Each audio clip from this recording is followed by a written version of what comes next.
오늘 본문의 배경은 지난주처럼 여전히 불타는 떨기나무 앞에 모세가 서 있습니다. 모세가 일상의 자리에서 하나님을 주목하는 순간 하나님은 모세의 이름을 부르셨고 거룩한 땅이라 구별하셨고 모세의 신을 벗게 하셨죠. 하나님의 부르심에 내가 여기 있나이다 응답하며 내 보호수단과 걸어온 길과 내 권리, 그 신을 벗고 엎드린 것, 이것이 우리의 예배라고 말씀을 드렸습니다. 그럼 하나님께서 우리를 예배의 자리로 부르시는 목적이 무엇일까요? 이곳이 거룩한 곳이라고, 우리가 은혜를 받고 위로를 누리면서 머물러 쉬라 안식하라, 그것이 끝은 아닙니다. 하나님이 우리를 부르시는 이유는 우리를 다시 보내시기 위함이에요. 그래서 오늘 예배의 마침은 세상으로의 파송입니다. 또 파송은 또 다른 삶의 예배의 시작이 되는 것이고요. 세상에서 구원받은 자들이 제가 여기 있습니다, 하나님의 부르심에 모여 예배하고 말씀으로 영의 양식을 삼으며 또다시 세상으로 나아가서 영혼 구원을 위해서 사는 것이 교회와 성도의 존재 이유입니다. 그냥 모세가 가는 것이 아니었죠. 내가 누구이기에 묻는 모세에게 주신 하나님의 약속이 내가 반드시 너와 함께 있으리라, 나는 있는다, 그 여호와, 그 약속 자체가 하나님의 이름이 되었습니다. 하나님 이름 달고 나아가는 것이에요. 그렇게 오늘 예배 여러분 승리하시고 하나님 이름 붙이시고 또 돌아가시기를 주님의 이름으로 축복합니다. 하나님이 모세에게 가라 하셨어요. 그런데 이것이 보통의 삶의 자리가 아니네요. 애굽으로 가라십니다. 이제 장인의 양떼 말고 너는 이제 너의 양떼를 치라, 그 정도 응답을 기대하는 수준인데 애굽이라니요. 자신의 처지, 능력, 상황, 애굽에서 받은 상처와 실패의 기억, 한순간에 모세의 자존감이 바닥으로 떨어지고 있습니다. 떨기나무에 불붙은 광경, 그 놀라운 광경은 금세 지워지고 하나님이 함께 하신다라고 약속을 하셔도 소용없는 듯이 모세는 뒷걸음질 칩니다. 모세가 5번이나 거절하거든요. 나는 안 됩니다, 나는 못합니다 라고 반응하는 연약하고 늙은 모세를 하나님이 이제 설득하십니다. 오늘 본문 첫 구절에서 모세가 거절하는 이유는 그들이 나를 믿지 아니할 것이기 때문입니다. 여기서 그들은 애굽에 있는 히브리인들인데요.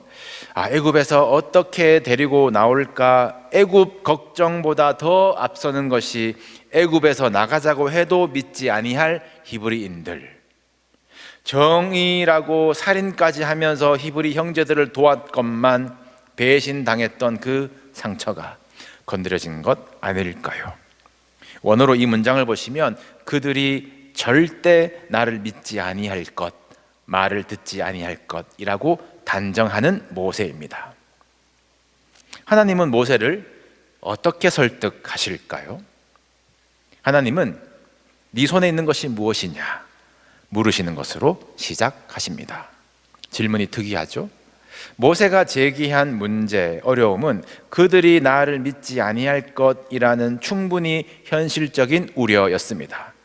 모세를 설득하려면 그 부분을 채워주는 것이 좋지 않을까요?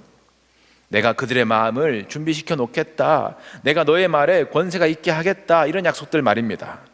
모세는 이미 따져보고 있거든요.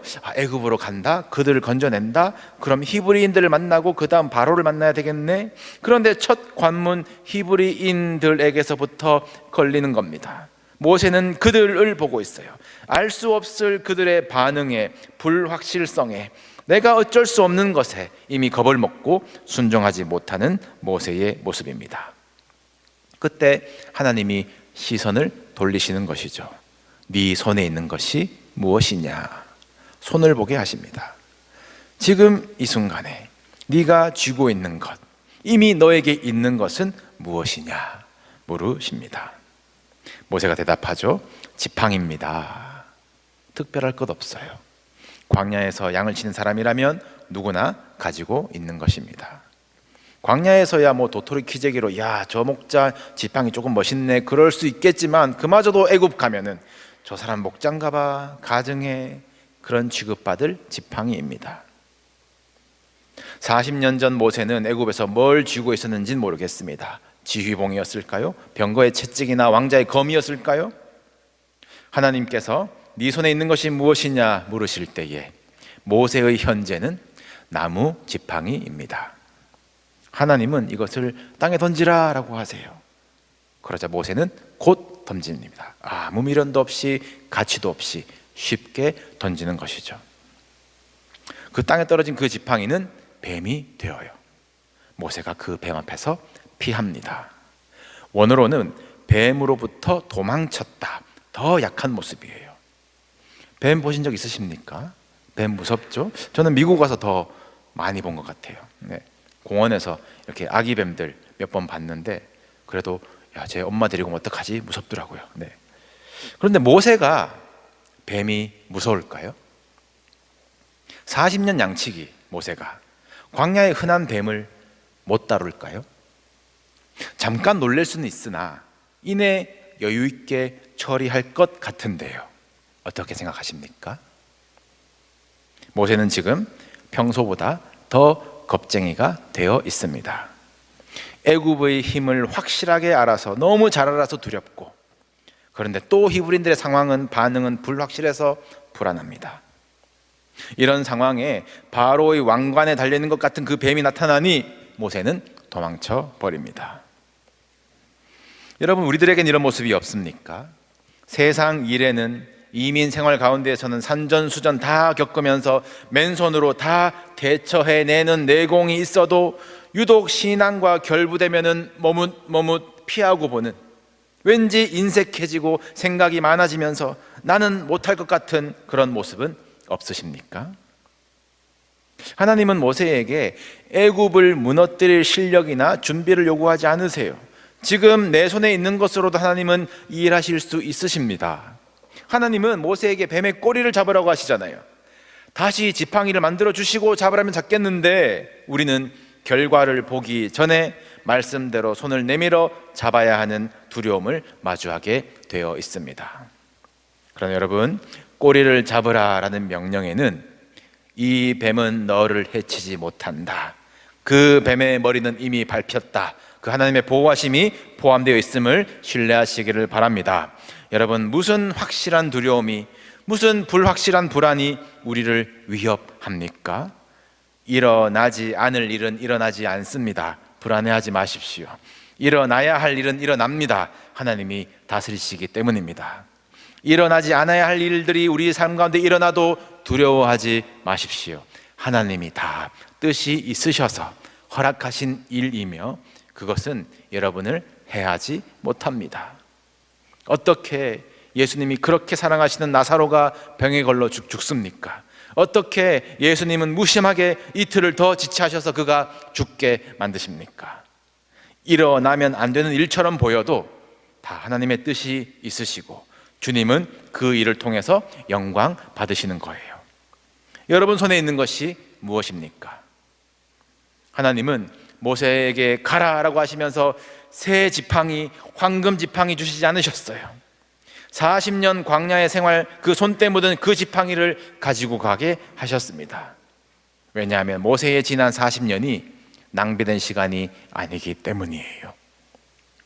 여러분의 과거 상처가, 현재의 형편이 여러분을 겁주게 하지 마십시오.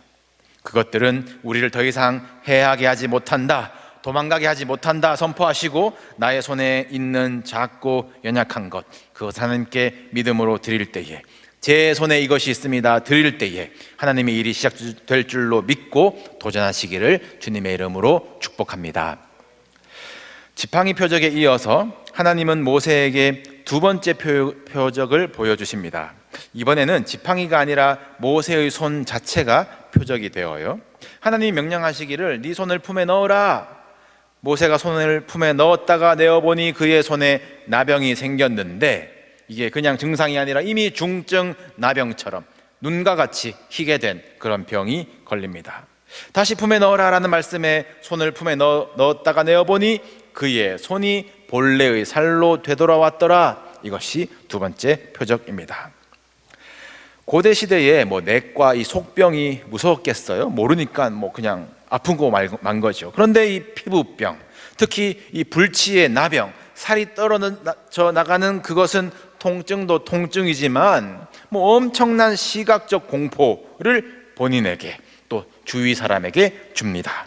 나병 걸리면 그냥 공동체로부터 격리, 떨어져 나가는 것이에요.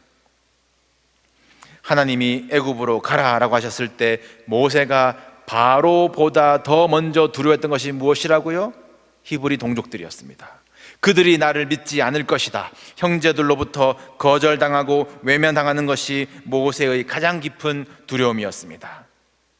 나병이라는 것은 그 깊이 상한 마음들이 시각적으로 드러나는 형태가 아닐까요? 공동체가 나를 상대해 주기는커녕 완전히 쫓겨날 것 같은, 버려질 것 같은 두려움. 하나님은 모세가 가장 두려워하는 그 두려움을 그의 손 위에 직접 올려 놓으셨습니다. 그리고 다시 그것을 회복시켜 주세요. 하나님은 모세에게 너의 두려움은 근거가 없다라고 말씀하시지 않으십니다. 그들이 반드시 너를 받아들일 것이니 두려움을 무시하라 라고 하지도 않으세요. 하나님 말씀하십니다. 너 첫 번째 표적, 그 놀라운 표적을 보고도 그들이 믿지 않을 것이다. 그들의 뚱한 반응을 이미 예고하십니다. 하나님은 모세가 안고 있는 그 두려움의 실체를 손 위에 올려놓으시고 그것을 회복시키는 은혜를 경험하게 하시고 보내시는 것이에요. 모세가 품에 손을 넣어서 나병 걸렸습니까? 품에 손을 넣어서 나병에서 나았습니까?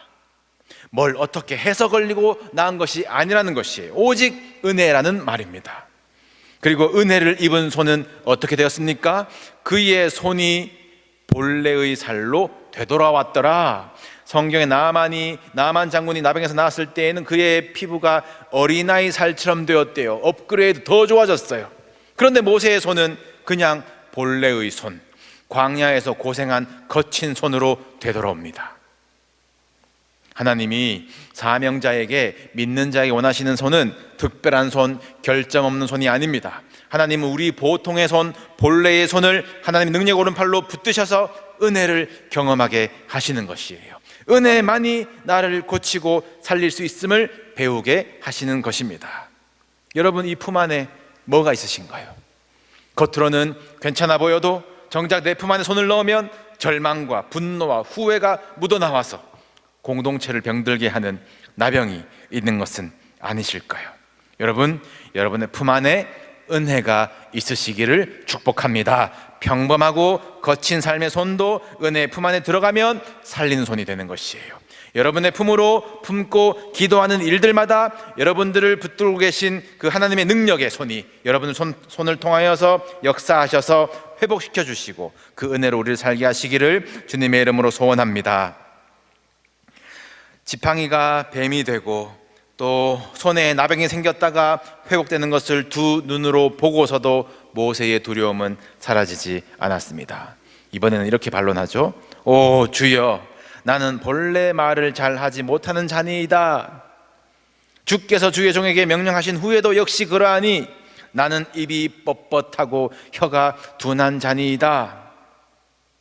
모세가 나는 말을 못합니다, 자기의 능력으로 얘기하지 않아요. 나는 본래 말을 잘 하지 못하는 자라고 자기의 정체성을 말합니다. 능력에 대해서가 아니라 자기 인식이죠. 자기 정체성의 고백이죠. 나는 원래부터 그런 사람이 아닙니다. 자신에 대한 결론을 이미 내려놓고 있는 것입니다. 스데반은 모세에 대해서 모세는 애굽 사람의 모든 지혜를 배워서 그의 말과 행사가 능하더라. 모세는 원래 말이 능한 사람이었어요. 이집트 왕궁에서 교육을 받았고, 여러분 고대 사회에서 제일 중요한 과목 중에 하나가 수사학, 웅변술이라고 하지 않습니까? 그러면 나는 본래 말을 잘 하지 못하는 자라는 이 의식은 어디서 온 것입니까? 되돌아보시면 모세가 말기술을 쓰려던 때가 있었거든요. 애굽에 있었던 적에 서로 싸우는 히브리 동족들을 말로 중재해 보려고 했습니다. 그러나 돌아온 말은 누가 너를 재판관으로 삼았느냐? 네가 애굽 사람을 죽인 것처럼 나도 죽이려느냐? 날카롭게 따지는 말에 모세는 한마디도 대답하지 못합니다. 그 길로 광야로 도망쳤어요. 그때 내가 이렇게 저렇게 좀 다르게 이야기해 볼 걸 후회는 없었을까요? 그 이후 40년 동안 모세의 말동무는 양들입니다. 40년 전에 들었던 뾰족한 말들을 마음에 품고 나는 본래 그런 사람이야. 그 실패가, 그 상처가 모세의 정체성을 왜곡하고 있습니다. 하나님의 기이한 일들을 눈으로 보면서도 동시에 나는 안 되는 사람이야 라는 확신이 그의 안에 가득 차 있어요. 이런 모세에게 하나님이 말씀하십니다. 누가 사람의 입을 지었느냐? 누가 말 못하는 자나 못 듣는 자나 눈 밝은 자나 맹인이 되게 하였느냐? 나 여호와가 아니냐? 모세는 자신의 약점을 본래 고쳐야 할 결함으로 보고 있었습니다. 못하는 이유로 삼고 있었습니다. 그러나 하나님은 내가 그렇게 디자인했다라고 말씀하시는 것이에요. 그리고 하나님은 이어서 이제 가라. 내가 너의 입과 함께 있어서 할 말을 가르치리라. 말 잘하게 실력 주셔서 보내시는 것이 아니라 그의 연약한 입술에 함께 하셔서 가르쳐 주시고 동행하시는 것이 하나님의 보내심입니다. 하나님은 모세의 모든 두려움을 다 해소해 주신 후에 보내지 않으세요. 두려움이 남아있는 채로 이제 가라 라고 하십니다. 그런 하나님은 그냥 보내시는 것이 아니라 모세가 연약한 지점, 모세가 두려워하는 그 자리로 좁혀서 내가 너의 입과 함께 있겠다 구체적으로 약속하십니다. 하나님은 우리의 잘난 곳, 잘하는 것, 그것을 통해서 영광 받으시기보다 우리가 가장 무너져 있는 그 자리, 가장 두려워하는 그 약점의 자리로 오셔서 하나님이 하나님 되심을 드러내시기를 기뻐하시는 분이십니다. 내가 반드시 너와 함께 하겠다 약속하신 하나님은 말씀이 육신이 되어서 우리 가운데 거하신대요. 그리고 십자가 위에서 나의 하나님 어찌하여 나를 버리셨나이까? 모세가 두려워하던 그 거절과 버림받음과 외면을, 우리 영혼도 두려워하고 있는 그 관계의 단절을 예수님이 우리를 위해서 친히 담당하셨습니다. 그것을 보증하신 십자가 사랑을 여러분 깊이 생각하시는 사순절 되시기를 바랍니다. 평범한 일상, 어쩌면 초라한 지팡이, 나병과 같이 문드러진 우리들의 품과 부끄러운 손, 못합니다 부정적인 말로 뻣뻣해진 우리들의 입, 이것은 3500년 전에 한 늙은 목자의 핑곗거리가 아니라 오늘도 세상으로 우리를 보내시려는 하나님께 두려워하면서 피하면서 거부하고 있는 우리들의 모습은 아닐까요? 여러분, 우리는 연약하지만 믿음의 주요 온전하게 하시는 예수를 바라봅시다. 예수님은 우리 안에 번져가는 나병과 같은 죄악의 저주를 대신 짊어지시고 십자가 위에서 철저히 버림받으시고 무덤으로 격리되셨습니다. 우리의 과거를 건드리며 겁주는 뱀, 그 사탄의 머리를 짓밟기 위해서 지팡이처럼 초라한 나무 십자가에 매달리셨습니다. 세상을 창조하신 말씀 그 자체인 예수님이 도수장으로 끌려가는 어린 양처럼 잠잠히 그 입을 열지 않으셨습니다. 그 뻣뻣하셨던 입술이 우리를 살리셨습니다. 그리고 주님은 마침내 부활하시어서 우리들에게 모세와 같은 뱀과 손과 말의 표적을 약속하셨어요. 우리 마가복음 16장의 말씀 화면으로 보시겠습니다. 마가복음 16장 말씀 다 같이 읽겠습니다. 시작. 믿는 자들에게는 이런 표적이 따르리니 곧 그들이 내 이름으로 귀신을 쫓아내며 새 방언을 말하며 뱀을 집어 올리며 무슨 독을 마실지라도 해를 받지 아니하며 병든 사람에게 손을 얹은즉 나으리라 하시더라. 아멘. 화면 띄워놓으십시오. 우리 믿는 자들에게 허락하신 표적입니다. 우리 뻣뻣한 입에서 새 방언이 나올 것입니다. 그것은 예수님의 이름으로 귀신을 쫓아내는 기도의 말입니다. 성령께서 할 말을 넣어주신댔어요. 우리는 더 이상 두려움 없이 우리 과거의 또아리를 들고 있는 뱀을 집어 올릴 것이며, 그것은 더 이상 우리를 해하지 못할 것입니다. 우리의 연약한 손은 이제 살리고 회복하는 손이 될 것입니다. 우리는 표적을 가졌어요. 표적은 무언가를 가리키는 것이거든요. 우리 손에 있는 평범한 것과 우리 손의 섬김과 우리의 말이 하나님을 드러내는 표적이 되도록 삽시다. 하나님의 오래 참으시고 친절하신 설득에 이제 모세가 겨우 애굽으로 향합니다. 다음 주에 이제 바로 앞에 서겠지요.